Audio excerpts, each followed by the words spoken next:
Langkah pertama yaitu menjumlahkan semua lama proses untuk mengetahui lama proses, yaitu 4 ditambah 7 ditambah 3 ditambah 8 sama dengan 22, sehingga kita mendapatkan jumlah lama proses yaitu 22. Maka selanjutnya kita akan membuat kolom yang berjumlah 22 sesuai dengan hasil lama proses.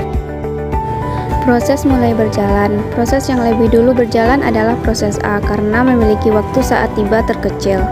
Proses A dimulai dari 0 dengan lama proses adalah 4, jadi proses akan berjalan dari 0 sampai 4.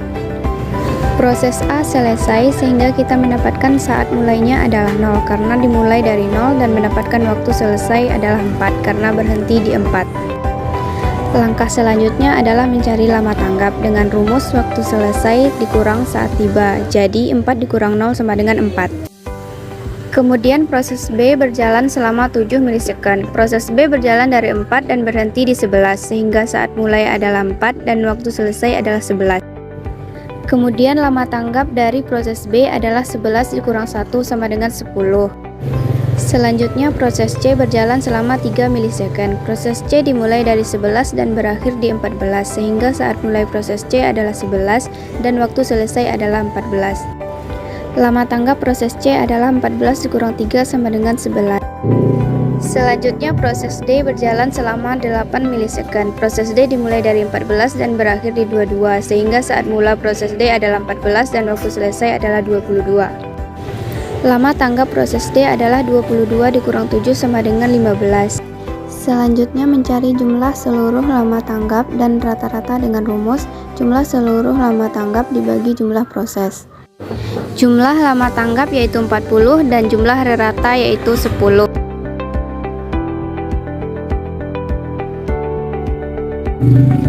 Langkah pertama adalah menjumlahkan seluruh lama proses dengan hasilnya yaitu 18, lalu buat kolom berjumlah 18. Proses mulai berjalan. Proses A dimulai dari 0 dengan lama proses adalah 5, jadi proses akan berjalan dari 0 sampai 5. Proses A telah selesai sehingga mendapatkan saat mulai adalah 0 karena dimulai dari 0 dan kita mendapatkan waktu selesai adalah 5 karena berhenti di 5. Langkah selanjutnya langkah tanggap, yaitu langkah tanggap sama dengan waktu selesai dikurang saat tiba, jadi 5 dikurang 0 sama dengan 5.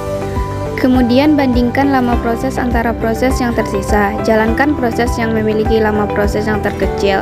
B sama dengan 7, C sama dengan 2, D sama dengan 4. Maka proses yang berjalan adalah C. Proses C berjalan dengan lama proses 2 milisekund, dimulai dari 5 dan berakhir pada 7. Maka saat mulai proses C adalah 5 dan waktu selesai proses C adalah 7. Selanjutnya lama tanggap proses C adalah 2. Selanjutnya proses yang akan berjalan adalah D, dimulai dari 7 dan berakhir di 11. Maka saat mulai proses D adalah 7 dan waktu selesai proses D adalah 11. Dan lama tanggap D adalah 5. Proses terakhir adalah B, dimulai dari 11 dan berakhir di 18. Maka saat mulai proses B adalah 11 dan waktu selesai proses B adalah 18. Lama tanggap proses B adalah 15. Terakhir, jumlah lama tanggap adalah 27 dan rata adalah 6,75.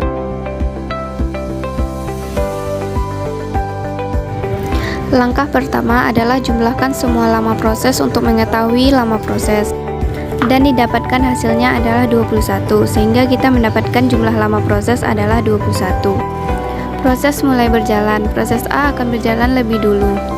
Proses A memiliki lama proses 4 milisekund, kuantum sama dengan 3 milisekund, maka proses A berjalan dari 0 sampai 3 dan memiliki sisa proses adalah 1. Selanjutnya proses B dimulai dari 3 dan berakhir di 6, sesuai dengan jumlah kuantum. Karena proses B memiliki lama proses sebesar 8 milisekund, maka sisa proses B adalah 5. Kemudian proses C akan berjalan. Proses C memiliki lama proses 7 milisekund. Proses C dimulai dari 6 dan berakhir pada 9. Proses C menyisakan sisa proses sebesar 4. Kemudian proses D memiliki lama proses sebesar 2 milisekund. Proses D akan berjalan mulai 9 dan berakhir pada 11. Proses D berjalan sampai selesai karena lama proses D tidak melebihi kuantum.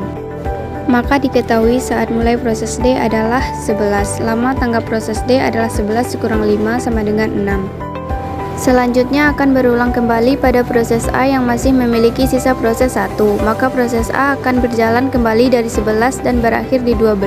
Dikarenakan sisa proses A tidak melebihi kuantum, maka proses A selesai.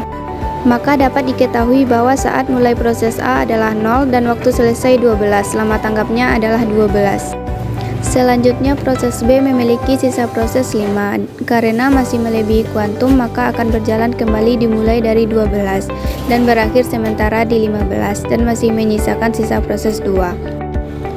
Kemudian proses C akan berjalan dan masih memiliki sisa proses 4, maka C berjalan dari 15 dan berhenti pada 18.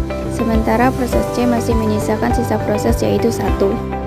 Proses B akan berjalan kembali dan sisa proses B yaitu 2, maka proses B akan berjalan mulai dari 18 dan berakhir di 20. Proses B selesai karena sisa proses tidak melebihi kuantum. Maka diketahui saat mulai proses B adalah 20, lama tanggap proses B adalah 20 dikurang 2 sama dengan 18. Proses yang akan berjalan terakhir yaitu proses C yang masih memiliki satu sisa proses, dimulai dari 20 dan berakhir di 21. Proses C selesai. Saat mulai proses C adalah 6 dan waktu selesai proses C adalah 21. Lama tanggap proses C adalah 17.